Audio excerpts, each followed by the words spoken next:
Before we begin, viewer discretion is strongly advised. The following is for educational and entertainment purposes only. This is the verbatim federal courtroom testimony of the Sean Diddy Combs trial as reported by Inner City Press in Kanye West's explosive testimony that has Diddy facing potential life imprisonment and sent shockwaves through Hollywood elite circles in a federal courtroom where Sean Diddy Combs faces grave accusations. Kanye West made an unexpected entrance, not as a controversial rapper, not as a fashion mobile, but as a witness, a man armed with video evidence, text messages, and first-hand accounts of what allegedly happened behind closed doors of Diddy's infamous parties.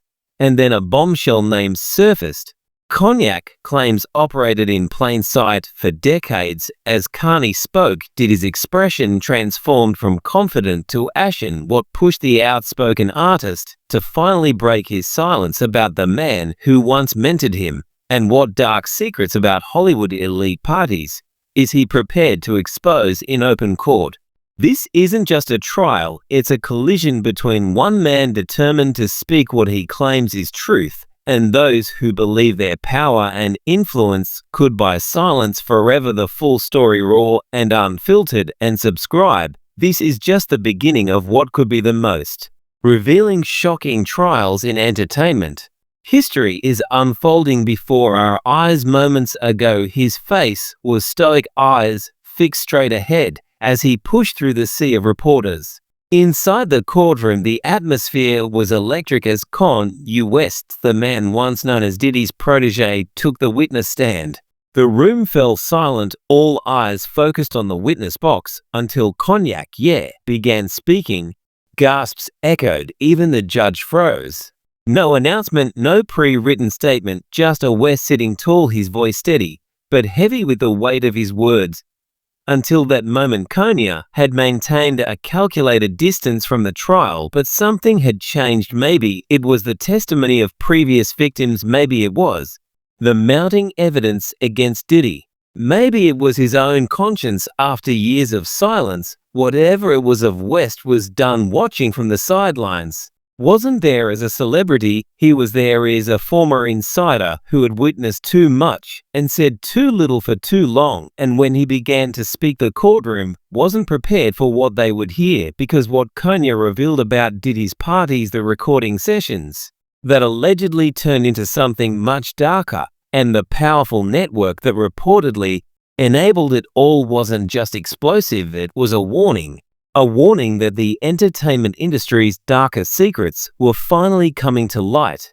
It started like any other day of the trial. The room buzzed with low conversations, the press hunched in their designated rows, and lawyers whispered strategies as they waited for the next scheduled witness. But when the bailiff announced the United States calls Kanye West, the room changed. You could hear a pin drop. Some people thought it was a mistake. Others thought it was a publicity stunt, told everyone this was real. The judge raised an eyebrow, and Diddy, who'd been reviewing documents with his attorneys, suddenly looked pale. His confident demeanor vanished in an instant.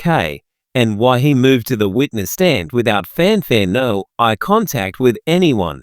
I've known Sean Combs for almost 20 years. Kanye began, I'm here because the truth matters more than my career. The judge allowed it. And from that moment on, the entire trial shifted, because what Kanye was about to say wasn't part of any media narrative. It wasn't a social media leak. Diddy began in the early 2000s. So when he was producing tracks for our OCFLA records, Diddy, already a music powerhouse, took an interest in Kanye's production style. What started as a professional relationship soon included invitations to exclusive gatherings, events that Diddy called networking opportunities, but which Kanye claimed were something much more concerning. At first it seemed normal. Kanye said his voice dead. He industry parties with celebrities, athlete executives, they disappear to another section of the house. I was curious about what happened there. Can you describe how after several years of building trust, he received that tap on the shoulder himself? Did he said, your family now, time to see how we really celebrates? Access to the courtroom was completely silent as Kanye described being led through a hidden door in his Los Angeles mansion down a hallway with unusual security measures retina scanners. The first time I went down there, Kanye continued, I told myself it was just another VIP area. But deep down, I knew something wasn't right.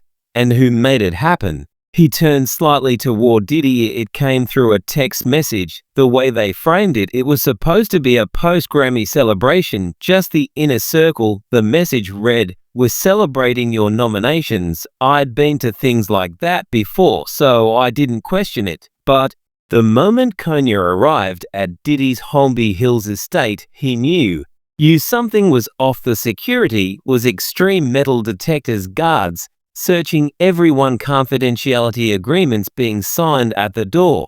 The main floor looked like a normal celebrity party, drinks, music, networking. The second Kanye noticed people going downstairs, but not coming back up, something felt wrong. They said it was for a private listening session, to hear unreleased tracks, but it felt like something else, like they didn't want certain activities visible to everyone.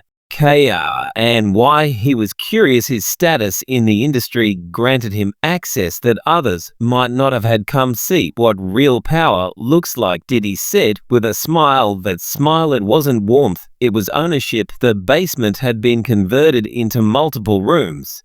Cognac paused, visibly uncomfortable with what he was about to share. There were young men and women who looked barely conscious. Some I recognized as aspiring artists who had been trying to get record deals. Others I'd never seen before, prominent industry executives, other music artists, and even politicians present in these rooms, many of whom were participating in what he described as exploitative activities. Diddy was walking around like a director, telling people what to do, who to interact with. Diddy maintained recording equipment in these rooms. He told me directly, "This is how you keep people loyal in this business." County testified that he left quickly that night, disturbed by what he witnessed.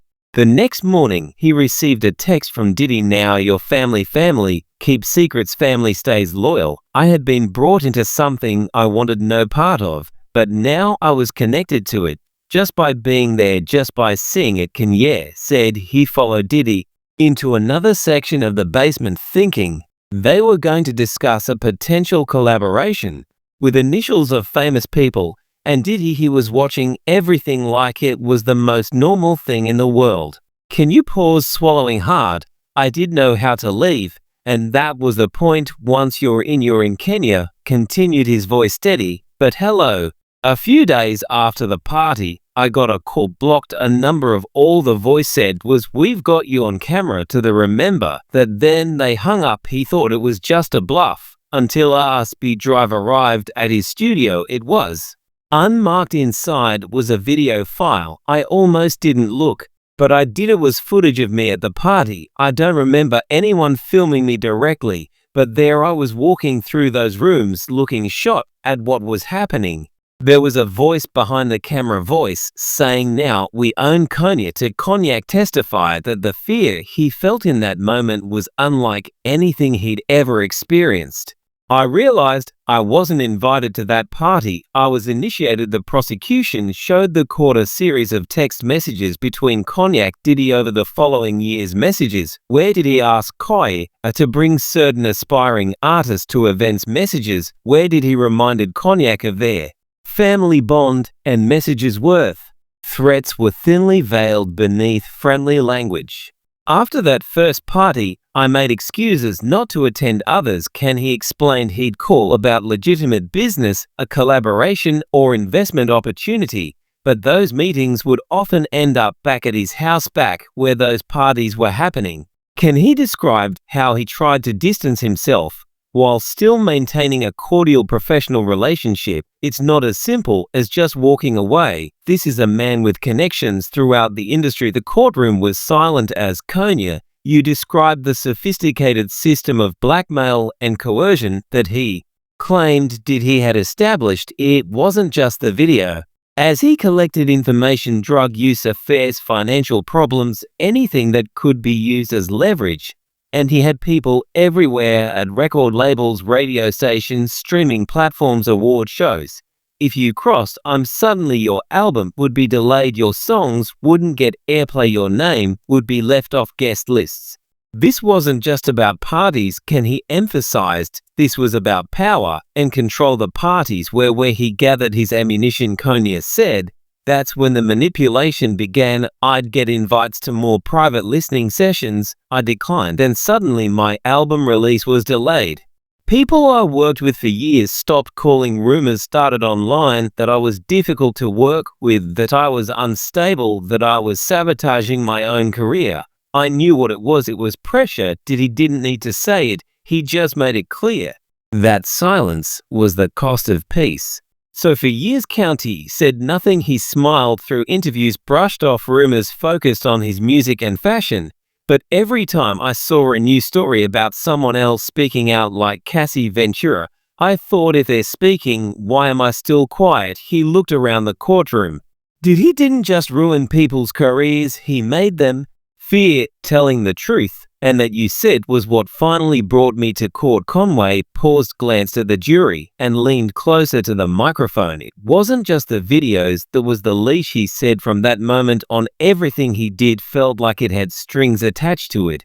He explained that calls would come through intermediaries, requests for specific artists to be featured on his tracks, for certain people to be hired in his fashion business, for investments in companies connected to Diddy's network. When he said no, things would shift behind the scenes. I'd say no to featuring an artist Diddy was pushing, and the next week I'd find out my tour venues were suddenly double booked. He said this didn't happen once or twice, it became a pattern. Diddy didn't have to threaten people, he had systems that did it for him, an entire network of people in positions of power across entertainment, media, even politics. He knew who to call, he knew how to make problems appear out of thin air, and how to make opportunities vanish just as fast. Can you describe how this control extended beyond him? Young artists would call me confused about why their careers were stalling after they've declined invitations to Diddy's parties. Producers would find their projects suddenly cancelled after refusing to work with. He recommended artists. The prosecutor asked County why, as someone with his own power and influence, he didn't speak out sooner. Fear. Kanye answered simply, not just fear for my career, but fear for my safety and the safety of people close to me. There were incidents, strange car accidents, break-ins at my studio, people following me that were never proven to be connected to Diddy. But the timing always felt suspicious. Kanye's voice dropped to a quieter, deeper tone. I convinced myself it wasn't happening, or that it wasn't happening to me. But then the federal investigation into Diddy start to surface. He said the first time he heard about the FBI looking into Diddy's business dealings, he didn't believe it would amount to anything. Then I got a call. Not from Diddy, from someone I used to trust. They said, Kanye, they have the videos, the ones from all the parties people are talking. He described feeling like the floor had dropped from under him. I didn't even know how many recordings existed, but once I accepted it might be all coming out, everything else started to connect. Conway said he stayed up all night replaying memories, the parties, the threats, the consequences. It was all the system, and I was one of the victims. He said the breaking point wasn't fear, it was shame. My kids are going to see these headlines, my fans might see them. I had to speak, he told the court. He contacted the authorities himself. I told them, I'm ready, whatever you need, whatever questions you have, I'll answer them. He looked at the jury. I wasn't just a witness, I was played, I was recorded, and I was used. Then he looked at Diddy again, this time with a sharper tone. And you knew exactly what you were doing. For his fine or statement, the judge allowed Kanye to speak directly to Diddy. He stood from the witness chair, walked a few feet closer, and looked him in the eye. You built an empire out of exploitation. He began. You called it networking, you called it the industry, you call that family, but all you built was a prison for people's dreams. Diddy didn't respond. He sat there motionless, his lawyer whispering in his ear. Cognac didn't blink. I saw what you did to aspiring artists. I saw what you did to me. I heard the things you said about people when you thought I was loyal enough to keep your secrets. You broke people for power." Then Kanye pulled something from his pocket, a flash drive. "This is what you used to control me, the videos, the threats, all of it." He held it up for the court to see. "I'm not afraid of it anymore," kind of turned to the jury. "If you think this is just about parties or me, or one man's behavior, you're not seeing the whole picture. This is about a system designed to exploit young talent and protect the powerful. And if we don't tear it down, it will keep going." Then he faced Diddy. "One last time you once said, 'Can't nobody hold me down.' Well, the truth." Can he walked back to the stand, picked up his things, and exited the courtroom without looking back. And did he? He sat there rigid, unblinking, his fingers shaking, because for the first time in decades, he wasn't the one controlling the room. When Kanye West stepped down from the witness stand, he didn't look like someone who had won anything. He looks like someone who had finally stopped running the courtroom. We're still tense or more, still unsure how to breathe again. Even the judge looked chicken. Some of the jurors had tears in their eyes, and Diddy, for the first time in the entire trial, looked like he had nothing left to say. Kanye didn't speak to the press. When he exited, he walked out the front of the courthouse with his head held high, but his shoulders carry the weight of nearly 2 decades of trauma. When asked later by reporters if he felt relieved, he reportedly responded, "The truth doesn't set just me free, it sets everyone free." But outside the courtroom, the world was only beginning to react. The music industry went into a quiet panic. Label executives called emergency meetings, award shows paused, announcements. Artists who had once proudly associated with Diddy work now issuing careful statements of shock and disappointment. Behind closed doors, crisis management teams were activated. PR firms sent internal memos urging clients to distance themselves from Diddy and anyone closely associated with him.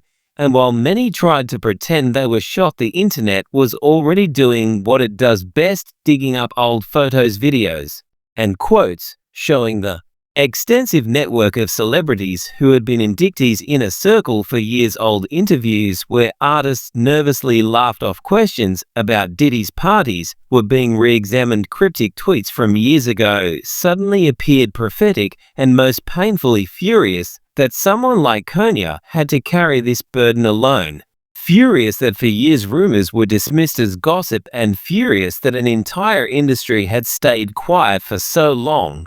The day after Kanye's testimony, streaming numbers for Diddy's music plummeted. Several artists announced they were removing their collaboration with him from streaming platforms. Universities revoked honorary degrees, and brands terminated partnerships, not just with Diddy, but with executives Kanye had named as participants in the exploitation. Legal experts began speculating about how many more charges could be added to Diddy's case, and whether others in the industry might soon face their own indictments. The FBI confirmed they were investigating several other high-profile figures based on information provided by Kanye and other witnesses. Kanye himself retreated from public view.